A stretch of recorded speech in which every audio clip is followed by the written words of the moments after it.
Hello সবাইকে, স্মৃতি। জীবনে প্রথমবার আমরা আচার করলাম, এত মজা, এত টেস্টি হয়েছে কি আর বলবো। নিজের প্রশংসা নিজের করতে লজ্জা লাগে। যাই হোক, আমরা এটা ভালো করে ক্লিক করে নিলাম। ছোলার পরে আবার একটু ভালো করে ধুয়ে নিব, কারণ এটা কষ থাকে। এরপরে প্যানে সরিষার তেল, পাঁচফোড়ন, মরিচ এবং রসুন ভেজে নেব।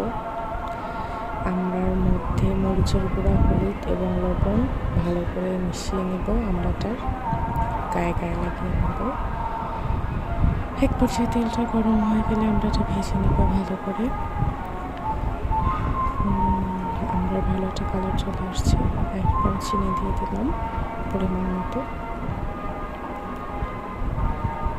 আমড়ার মধ্যে পানি দিয়ে দিচ্ছি, কারণ এগুলোটা সেদ্ধ করতে হবে, যেহেতু আসতে আমরা।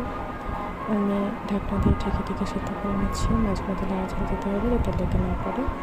দেখতে পাচ্ছি আমার আচার রেডি। এরপরে সিরকা দিয়ে দিলাম। আমরাটা অনেকদিন সংরক্ষণ করা যাবে। এই আচারটা দেখতে পারে ভাত খেয়ে দেখেন, ভাত খিচুড়ি চাই বলেন, এত টেস্ট।